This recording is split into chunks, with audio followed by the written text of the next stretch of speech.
17वीं सदी का भारत अंधकार, अत्याचार, तानाशाही और जुल्म से भरा हुआ समय। लाखों लोग मुगलों के अत्याचार से टूट चुके थे। धर्म परिवर्तन जबरदस्ती करवाया जा रहा था। लोग डरते थे, बोल नहीं पाते थे। ऐसे समय में प्रकाश बनकर अवतरित हुए गुरु गोबिंद सिंह जी, जिन्होंने इंसान को सिखाया कि डरो मत, सत्य पर रहो, अन्याय के आगे सिर ना झुकाओ। वाहिगुरु हमेशा साथ है। उनके ही घर में जन्म लिए 4 महान पुत्र, साहिबजादा अजीत सिंह, जुझार सिंह, जोरावर सिंह और फतेह सिंह। आज आप सुन रहे हैं उन चारों साहिबजादों पूरी महाकाव्य कहानी। जन्म, पालन और निडरता की शिक्षा। आनंदपुर साहिब हिमालय की गोद में बसा पवित्र स्थल। 1668 में जन्मे साहिबजादा अजीत सिंह, फिर 1691 में साहिबजादा जुझार सिंह, फिर 1696 में साहिबजादा जोरावर सिंह और 1699 में सबसे छोटे फतेह सिंह। चारों बच्चे बचपन से ही दिव्यता, शालीनता और तेज से भरे हुए थे। गुरु गोबिंद सिंह जी उन्हें तलवार चलाना सिखाते, सत्य और धर्म का अर्थ समझाते, कविता, संगीत, घुड़सवारी, तीरंदाजी, सब कुछ। गुरुजी कहा करते, बेटा, तलवार हाथ में हो या ना हो, पर हिम्मत हमेशा दिल में होनी चाहिए। चारों बच्चे छोटी उम्र से ही अत्याचार के विरुद्ध खड़े रहना सीख चुके थे। आनंदपुर साहिब की घेराबंदी 1708 में मुगल और पहाड़ी राजा मिलकर आनंदपुर साहिब पर हमला करते हैं। उन्हें डर था कि खालसा पंथ आज़ादी की आवाज़ बनता जा रहा है। किले को चारों तरफ से घेर लिया जाता है। भूख, प्यास, बारिश, सर्दी, पर खालसा अडिग है।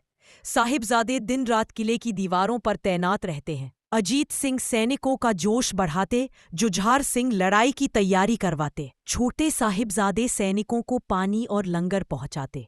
आखिरकार दुश्मनों ने झूठा वादा किया, किला छोड़ दो, हम सुरक्षित रास्ता देंगे। संगत थक चुकी थी। गुरुजी को मजबूरी में जाना पड़ा। सिरसा नदी की त्रासदी और परिवार का बिछोह। साल की सबसे ठंडी रात, तूफान, बारिश, रात का घुप अंधेरा। खालसा किला छोड़कर निकलता है। सामने आती है सिरसा नदी, जिसका बहाव इतना तेज था कि घोड़े भी कांप उठे। जब सब नदी पार कर रहे थे, तभी दुश्मनों ने हमला कर दिया। अफरा तफरी मच गई। नतीजा, गुरु परिवार बिखर गया। गुरु गोबिंद सिंह जी, अजीत सिंह, जुझार सिंह एक दिशा में निकल गए। माता गुजरी जी, जोरावर सिंह, फतेह सिंह दूसरी दिशा में बह गए। यह रात इतिहास की सबसे दर्दनाक रात बन गई। चमकार का किला और महाबली युद्ध। गुरुजी और दोनों बड़े साहिबजादे चमकार के गढ़ी में पहुंचते हैं। सिर्फ 40 सिख, सामने लाखों की मुगल सेना। गुरुजी कहते हैं, यह संख्या का नहीं, हिम्मत का युद्ध है। अजीत सिंह का युद्ध प्रवेश। अजीत सिंह ने कहा, पिताजी, अब मुझे युद्ध का मैदान देखने दीजिए। उनके शब्दों में चिंगारी थी। गुरुजी ने तलवार उनके हाथ में रखी। अजीत सिंह ने प्रभु का नाम लिया, वाहिगुरु, और बवंडर की तरफ मैदान में उतरे। उनकी तलवार हवा में चमकती। दुश्मनों को डर लगता। उनकी खिलखिलाती आवाज गूंजती।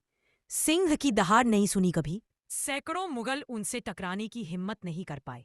अजीत सिंह ने गजब का जौहर दिखाया, पर अंततः लड़ते लड़ते वे शहीद हो गए। जुझार सिंह का आखिरी प्रण। भाई के शहीद होने पर जुझार सिंह बोले, पिताजी, अब मेरा समय है। वह युद्ध में उतरे। उनका हर प्रहार बिजली से तेज। उनके सामने आने वाला कोई भी बच न सका। 47 मिनट की लड़ाई के बाद वे भी रणभूमि में अमर हो गए। गुरुजी ने दोनों बेटों के लिए कहा, तुम मेरे नहीं, पूरे जगत के पुत्र हो।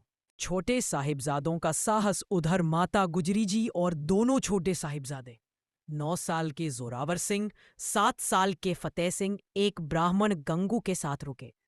लेकिन गंगू ने लालच में आकर उन्हें धोखा दिया और सरहिंद के नवाब वजीर खां को बेच दिया। उन्हें एक ठंडे बुर्ज में कैद किया गया।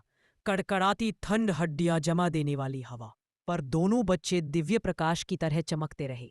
रात भर माता गुजरी जी ने उन्हें संगत की कहानियां सुनाई। दोनों बच्चे हिम्मत से बोले, दादी जी, हम डरोंगे नहीं। नवाब की अदालत और धर्म की परीक्षा। सैनिकों ने मिट्टी गूंदी। दीवार उठने लगी।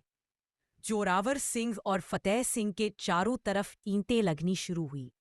दोनों बच्चों के होठों पर सिर्फ एक ही शब्द था, वाहिगुरु, वाहिगुरु।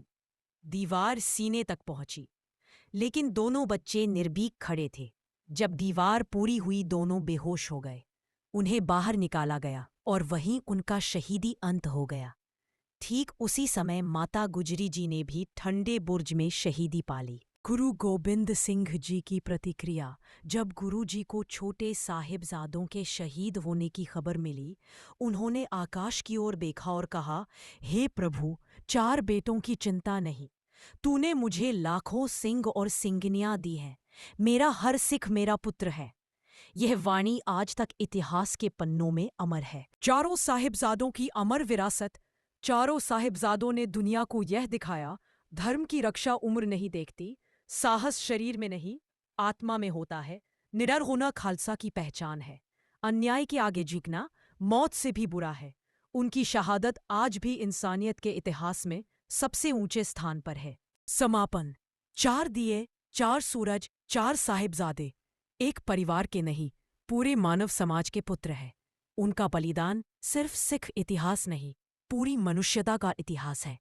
उनकी कहानी हजारों सालों तक सुनाई जाएगी, क्योंकि ऐसी शहादत दुनिया में दोबारा कभी नहीं देखी गई।